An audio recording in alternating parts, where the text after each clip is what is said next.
Hey everybody, we got a special episode today. It's the first time we did a live interview. So did a little live interview at the Indiana MS4 conference. And we got to interview somebody that's pretty amazing, Miss Reggie Korthals, who is definitely a stormwater pioneer. And I think you'll enjoy everything she has to say and what all she's accomplished to help further clean water in the state of Indiana and across the country. I hope you enjoy it.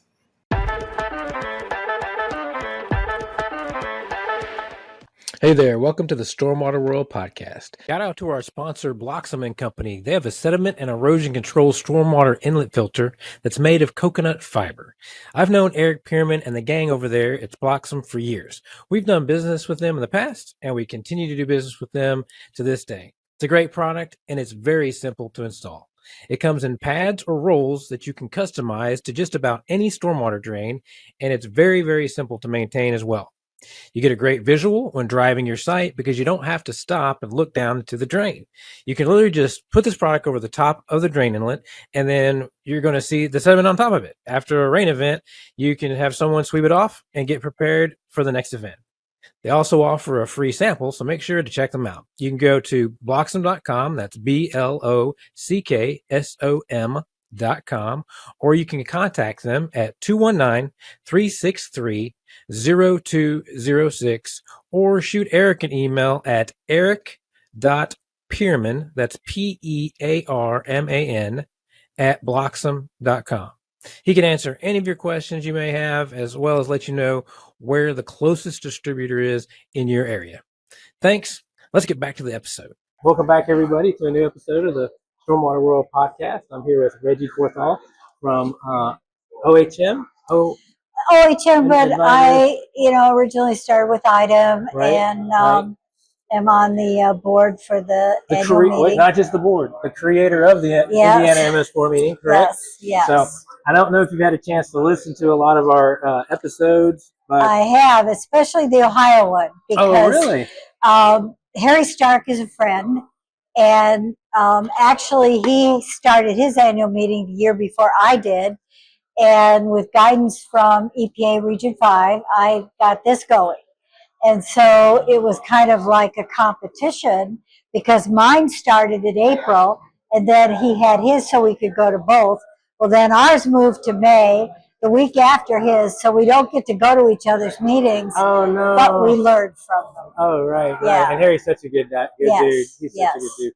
Well, so, I want to tell you, I'm glad you're here. Well, thank you. And mainly because of all the work that the municipalities are doing in Indiana. We listened to Luke Owen talk this morning, and the numbers about pollution in Indiana were scary. But now this afternoon, we're going to see all of the MS4s that are doing what they need to do and that are rising above it, and that's the exciting part. Absolutely, and the numbers are incredible. Your numbers, you guys have, what is it, 400 this year? This is 400 registered, the highest I've had in 17 years. And for the item workshop yesterday, we had 100, and usually we haven't been over 40 for them. Wow. So it was pretty good. Yeah, well over double. And it started, initially when I was at IDEM, and we would meet at county fairgrounds, and no cost. You just had to show up, and they would cover the cost. But when I retired from IDEM, everybody said, "Well, what's going to happen to the annual meeting?" So that's when I called a friend in that said, here's how you become a not-for-profit. Okay. And we became what is a 501c6, which means especially for education. Gotcha. Okay. So, and this way, there's no membership cost, and all you have to be is a permittee or helping a stormwater permittee or something, and you're part of the group. Well, since you've watched some episodes, you know that everybody gets a bio. I do an introduction for everybody, but this one was kind of spur of the moment, so we didn't have time to prepare. We didn't transfer back and forth a bunch of emails like I normally do with everybody. So what I did is I got on here with my friend ChatGPT. Okay. And I asked ChatGPT about you. Okay. And so I have a bio that I'd like to read, and then I would I'll let you fill any gaps or correct any mistakes. How about that? How about if we start at the beginning? Well, that's what this is going to do. I can do the long bio, or I can do the summarize. Okay. I want to read an introduction for you. Okay. And then you can go from there. Okay. So let's just see here.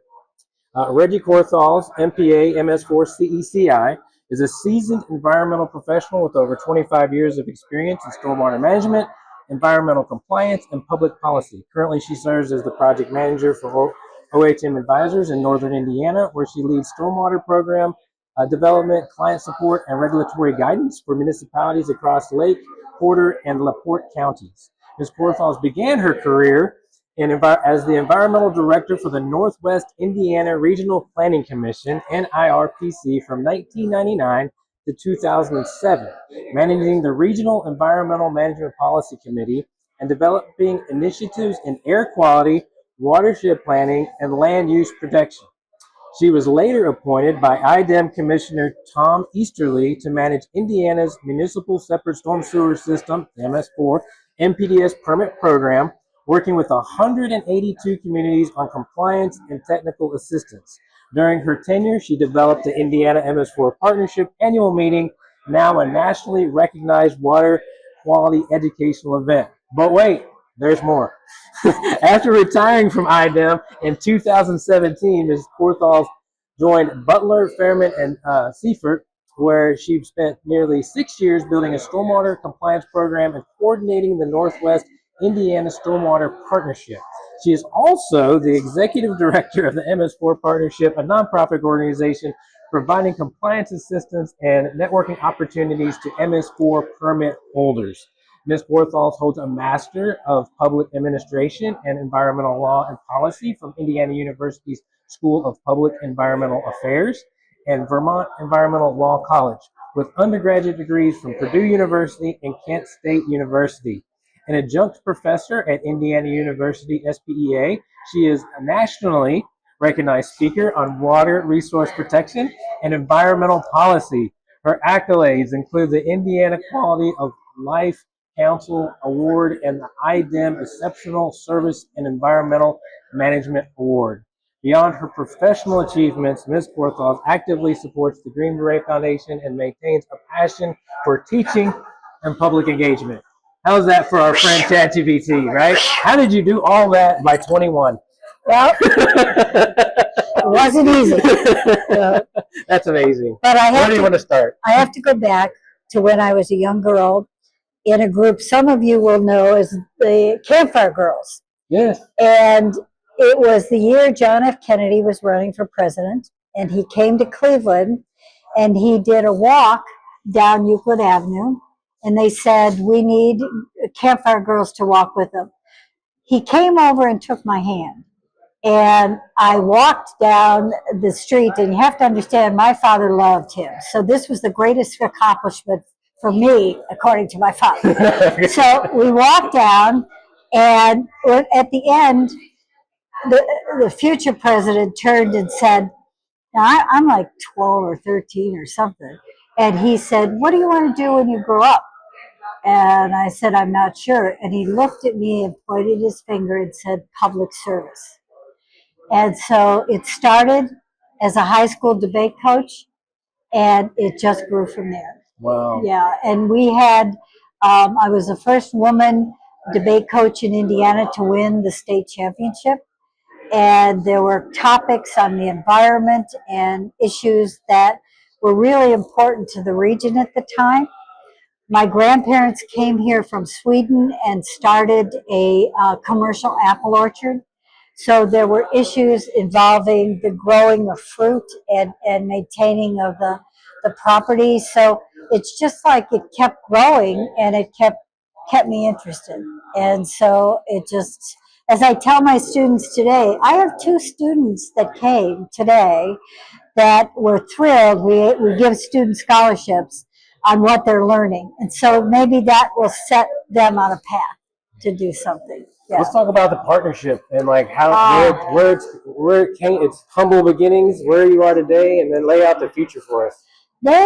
We started actually calling it a partnership in 2017 when I retired from IDEM, and we said we have to keep this going.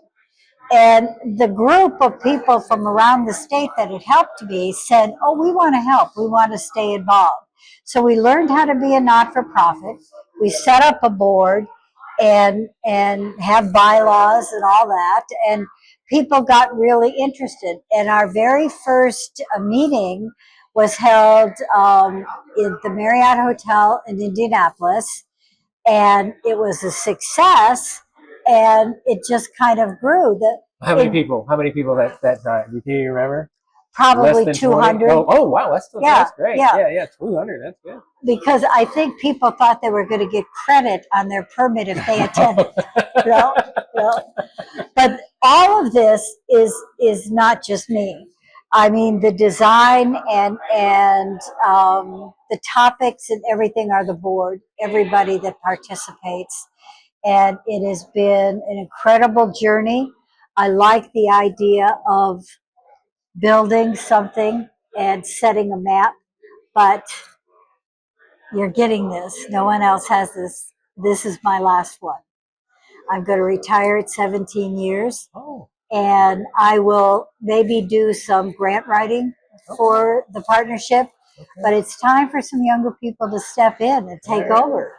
And have new, exciting ideas that are looking at things in a new and different way. And that's good. Great. So what's that look other than grant writing? What's it going to look like for you? Are you retiring?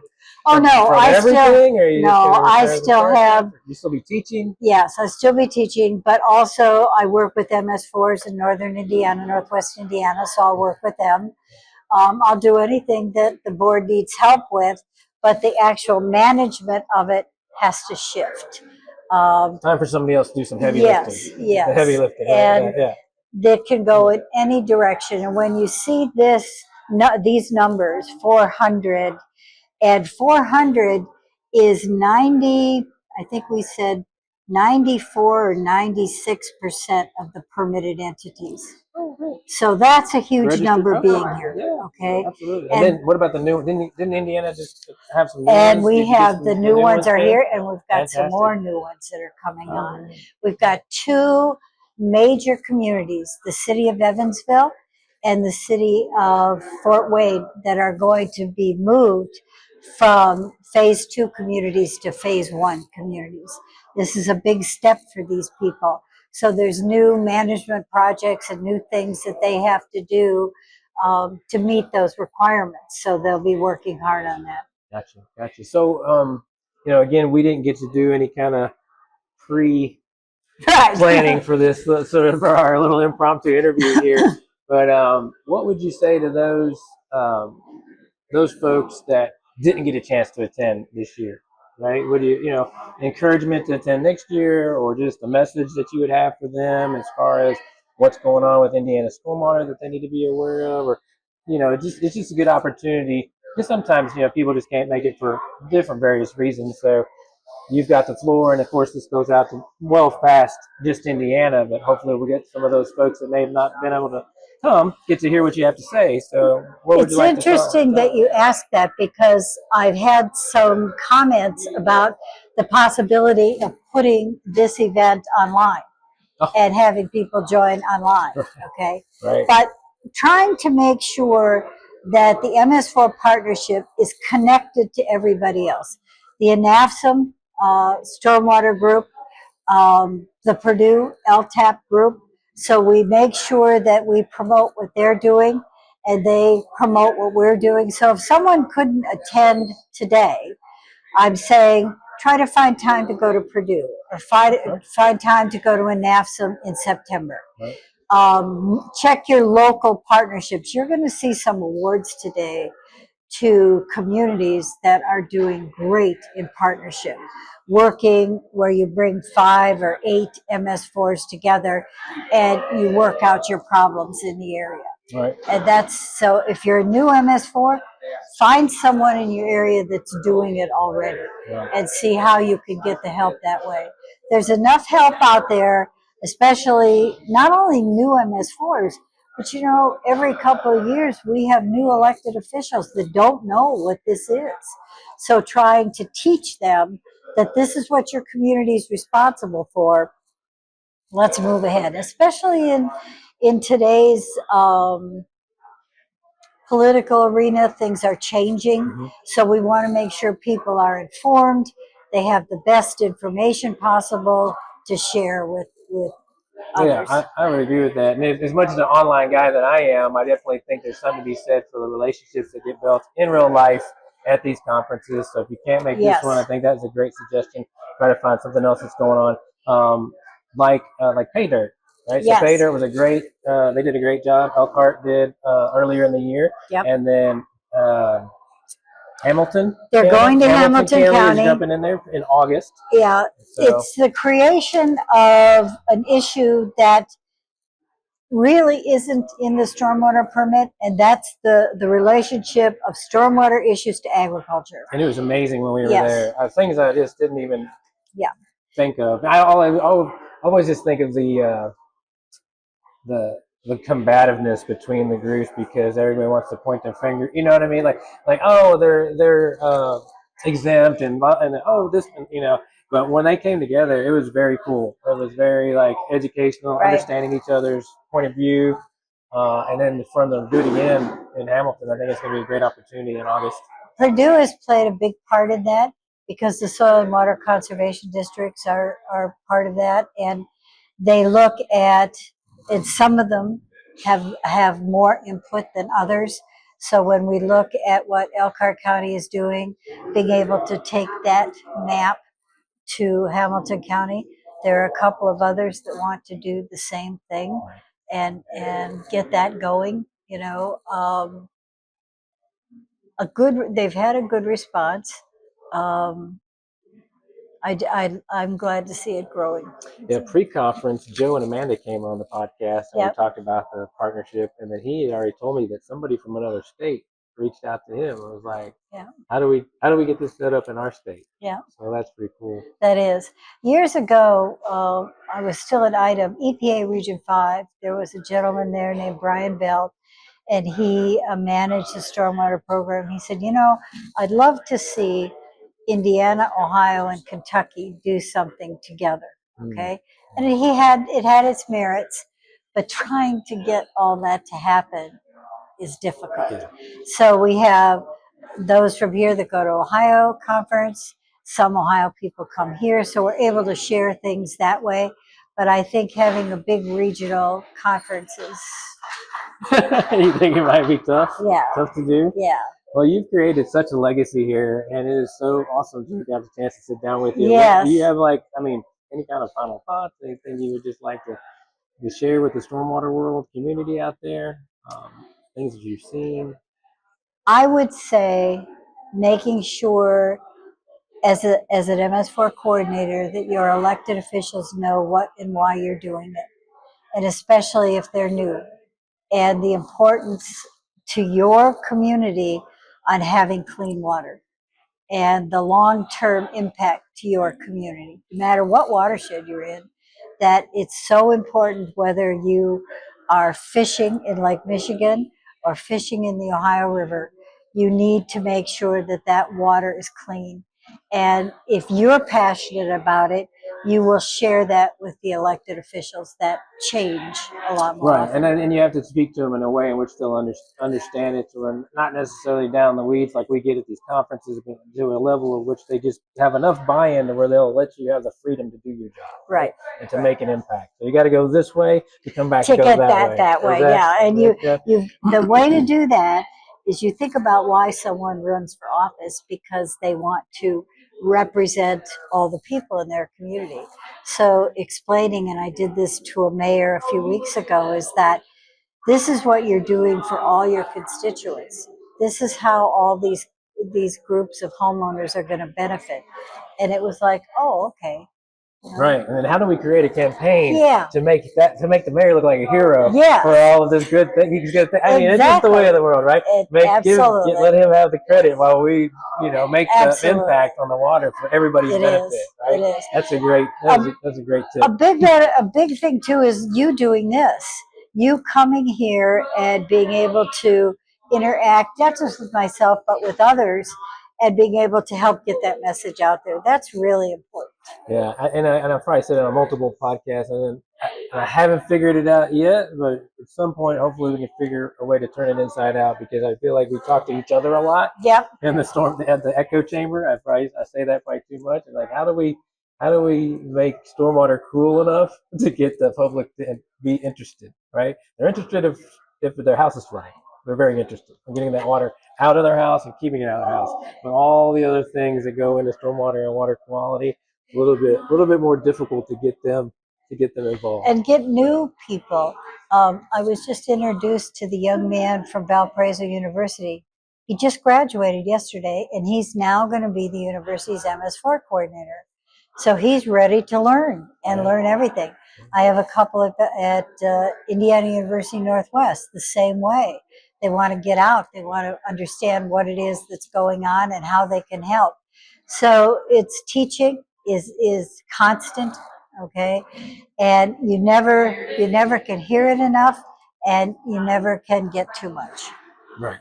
And I think we can finish up. The theme of this year's conference was Stormwater never travels alone. Right. Stormwater never travels alone. And I'd add on to that to say, and you guys are doing such a great job of putting all these MS4s together, is that water doesn't care where the MS4 ends or where it begins. Right. Water's going to keep going. So the better we can work together as a team, the better water we can get. I was surprised at having Orsenco here, which is the Ohio River group. Okay. The number of communities that didn't realize they were in the Ohio River watershed. Oh. And so that there are things they can take advantage of. The same thing up in the Great Lakes area, that we constantly are finding new connections and new people that can help us. So it's a good thing. And this is what, 17. So here's to another 17 years of what you created. But you're good. You're good. We got to meet the board. You're passing it off to some good hands. Reggie, thank you so much. Thank you for coming. This. I really appreciate it. Good.